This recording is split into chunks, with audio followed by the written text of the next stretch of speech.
جمال الوجود بذكر الإله وتصفو الحياة.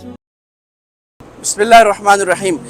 مسجد قباء تو معروف ہے، اور مسجد قباء میں جو رسول اللہ صلی اللہ علیہ وسلم نے فرمایا کہ جو یہاں پر اشراق پڑھے گا آ کر مسجد نبوی سے آ کر، اس کو ایک عمرے کا ثواب ملے گا، مقبول عمرے کا.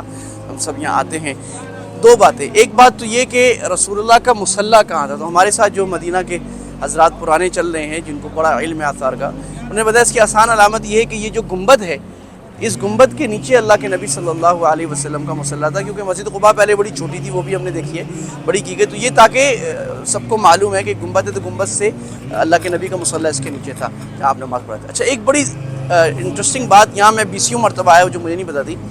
قرآن میں مسجد زرار کا تذکرہ ہے، اور اس کا قصہ یہ تھا کہ جب مسجد قباء تھی تو منافقین نے اپنے مشوروں کے لیے، مسلمانوں کے خلاف سازشوں کے لیے ایک مسجد بنائی، اور رسول اللہ صلی اللہ علیہ وسلم سے درخواست کی کہ آپ یہاں نماز پڑھائیں. اور مسجد قباء دور ہے، ہمیں مشکل ہوتی ہے، کمزور ہیں، کیچڑ ہوتا ہے وغیرہ وغیرہ، عذر بہانے کر کے، جو منافقین کی علامت ہے. عذر بہانے زیادہ کرنا کس کی علامت ہے جی؟ منافقین کی علامت ہے. قرآن میں جگہ جگہ ہے. تو اللہ کے نبی وہاں چلے بھی گئے. آپ صلی اللہ علیہ وسلم کا دل اتنا نرم تھا، آپ کسی کی درخواست منع نہیں فرماتے تھے. جب آپ نے وہاں نماز پڑھنے کا ارادہ کیا تو قرآن نازل ہو گیا، لا تقم فیہ ابدا. میرے حبیب ہرگز ہرگز ساری زندگی کبھی بھی آپ نے کھڑا نہیں ہونا. لمسجد اسس علی التقوی من اول یوم احق ان تقوم فیہ. جس مسجد کی بنیاد تقوی پر ہے وہ زیادہ حقدار ہے کہ آپ کھڑے ہوں، کیونکہ ان میں ایسے لوگ ہیں جو پاک ہونا چاہتے ہیں. والذین اتخذوا مسجدا ضرارا وکفرا وتفریقا بالمؤمنین وارصادا لمن حارب اللہ ورسولہ من قبل. مسجد ضرار کی آپ نے 4 علامتیں بتائیں. پہلے ہم دیکھیں مسجد ضرار کا ہے. یہ مسجد ضرار ہے جی. وہاں پر ماشاءاللہ بیت الخلاء بنا دیا حکومت کو، اور وہ اس کا جو حق تھا وہی بنایا ہے.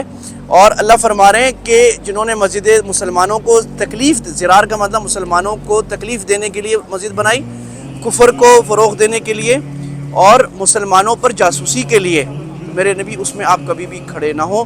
اور سعودی حکومت نے اس کا اہتمام کیا ہے کہ جب مسجد قباء کی ایکسٹینشن کی ہے تو 3 طرف میں ایکسٹینشن کی، ادھر ایکسٹینشن نہیں کی، تاکہ یہ مسجد زرار مسجد قباء کے اندر نہ آ جائے، کیونکہ قرآن کی نص ہے کہ اس میں کبھی بھی کھڑے نہ ہوں.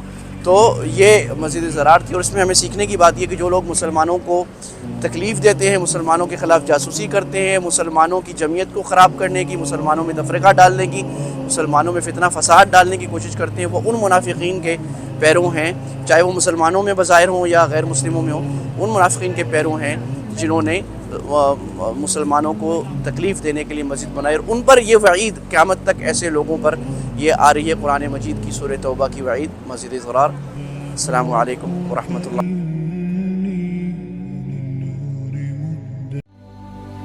He is a Rahman.